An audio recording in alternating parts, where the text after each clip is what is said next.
ومن اظلم ممن منع مساجد اللہ ان یذکر فیہا اسمہ، اور اس سے بڑھ کر ظالم کون؟ جو اللہ کی مسجدوں میں اللہ کا ذکر کرنے سے، اس کی عبادت کرنے سے روکے۔ وسعی فی خرابہا، اور ان کی ویرانی میں کوشش کرے۔ جب 24 گھنٹے مسجد کو تالے لگا دیے جائیں گے تو وہ ویران ہو جائے گی۔ ایسا شخص یقیناً کائنات کا سب سے بڑا ظالم ہے۔ اولئک ما کان لهم ان يدخلوها الا خائفین، یہی وہ لوگ ہیں جنہیں مسجد میں داخل ہونے کا حق نہیں پہنچتا تھا، الا خائفین، مگر یہ کہ یہ ڈرتے ہوئے مسجد میں داخل ہوں، یعنی انہیں اللہ کا ڈر ہونا چاہیے تھا، مسجد میں لرزتے ہوئے داخل ہوں، لیکن انہوں نے اللہ کا خوف رکھنے کے بجائے لوگوں پہ ظلم و ستم کیا۔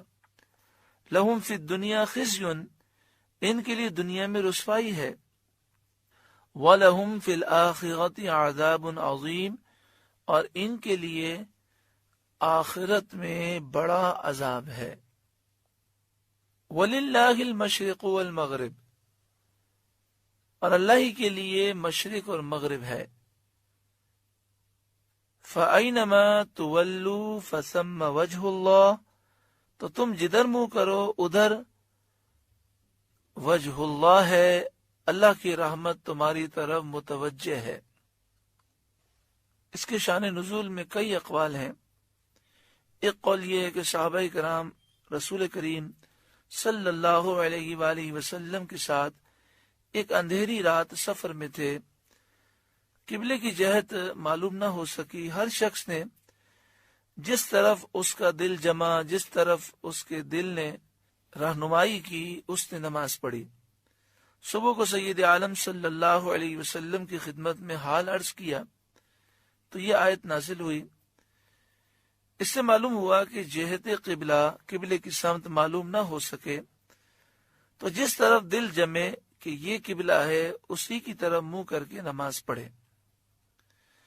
مثال کے طور پہ اگر کوئی شخص سفر میں ہے، کوئی اسے وہاں قبلہ بتانے والا نہیں، سورج کو دیکھ کر بھی قبلے کا اندازہ نہیں ہوتا، مثلا سورج موجود ہی نہیں، رات کا وقت ہے، یا سورج سر پر ہے جس سے مشرق اور مغرب کا تعین نہیں ہوتا، اس کے پاس قبلہ نما بھی نہیں ہے، کوئی ایسا آلہ نہیں ہے کہ جس سے وہ قبلے کا تعین کر سکے، مسجد بھی نہیں کہ دور سے مسجد کے محراب کو دیکھ کر اندازہ لگا سکے کہ قبلہ کس طرف ہے، تو پھر حکم یہ ہے کہ وہ اپنے دل میں سوچے کہ قبلہ کس طرف ہوگا۔ دل کہے کہ قبلہ اس طرف ہوگا، یا دل دو سمتوں کی طرف بیان کرے لیکن ایک سمت کی طرف غالب گمان ہو کہ زیادہ خیالی ہے قبلہ اس طرف ہوگا، تو وہ اسی طرف منہ کر کے نماز پڑھ لے، اس کی نماز ہو جائے گی۔ مگر اس کے لیے شرط یہ ہے کہ کوئی قبلہ بتانے والا نہ ہو، کسی اور طریقے سے قبلے کا تعین ممکن نہ ہو۔ اس آیت کی شان نزول میں دوسرا قول یہ ہے کہ یہ آیت اس مسافر کے حق میں نازل ہوئی جو سواری پر نفل ادا کرے، اس کی سواری جس طرف متوجہ ہو جائے اس طرف اس کی نماز درست ہے۔ بخاری شریف کتاب تقصیر الصلاۃ، باب الایماء علی الدابہ،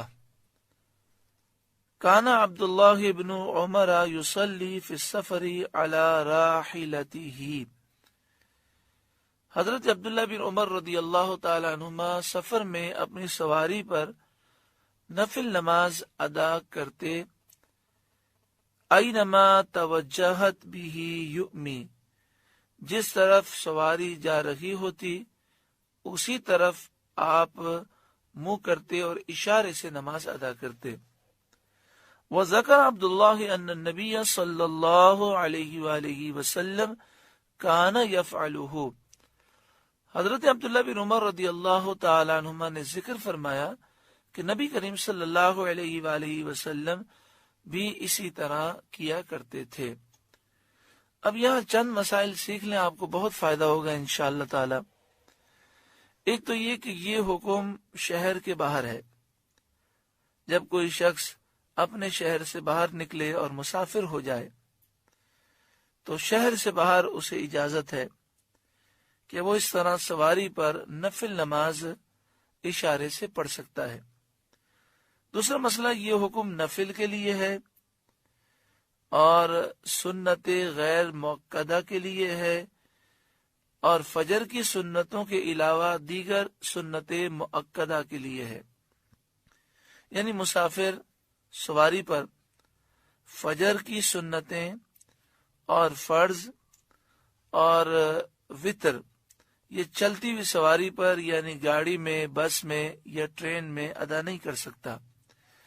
اس کے علاوہ فجر کی سنتوں کے علاوہ جو دیگر سنتیں مؤکدہ ہیں، سنت غیر مؤکدہ اور نوافل، جب وہ شخص مسافر ہو، شہر سے باہر نکل جائے، مسافر ہو جائے، تو بس میں بھی ادا ہو سکتی ہے، گاڑی میں بھی یہ چیزیں ادا ہو سکتی ہیں، اور یہ نماز ٹرین میں بھی بیٹھے بیٹھے اشارے سے ادا ہو سکتی ہے۔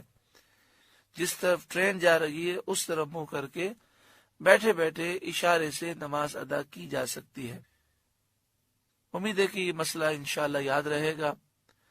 ہاں، فجر کی سنت مؤکدہ اور تمام فرائض اور وطر یہ چلتی ہوئی گاڑی میں ادا نہیں ہو سکتے۔ ہاں، پلین میں اور کشتی میں یہ نمازیں بھی ادا ہو سکتی ہیں۔ ضروری یہ ہے کہ کھڑے ہو کر ادا کرے، قبلے کی طرف منہ کر کے ادا کرے۔ اگر کھڑے ہو کر ادا نہ کر سکے تو بیٹھ کے ادا کرے۔ صدر الشریعہ حضرت علامہ مولانا مفتی امجد علی اعظمی علیہ رحمہ در مختار اور رد المحتار کے حوالے سے لکھتے ہیں کہ بیرون شہر سواری پر بھی نفل پڑھ سکتا ہے، اور اس صورت میں استقبال قبلہ شرط نہیں، قبلے کی طرف منہ کرنا شرط نہیں، بلکہ سواری جس رخ کو جا رہی ہو ادھر ہی منہ ہو، اور اگر ادھر منہ نہ ہو تو نماز جائز نہیں۔ اور شروع کرتے وقت بھی قبلے کی طرف منہ ہونا شرط نہیں، بلکہ سواری جدھر جا رہی ہو اس کی طرف منہ ہو، اور رکوع اور سجود اشارے سے کرے۔ سجدے کا اشارہ رکوع کی بنسبت پست ہو یعنی زیادہ ہو۔ اب اس سے فائدہ یہ ہوا کہ جن بھائیوں اور بہنوں نے یہ مسئلہ سمجھ لیا، جب ہم سفر پر جاتے ہیں، مثلا کراچی سے ہم لاہور جا رہے ہیں، بس میں بیٹھے ہیں یا کار میں ہیں یا ٹرین میں ہیں، اسی طرح پلین میں اور کشتی میں بھی نوافل، سنت غیر مؤکدہ اور فجر کی سنت مؤکدہ کے علاوہ دیگر سنت مؤکدہ بیٹھ کر اشارے سے ادا کی جا سکتی ہیں۔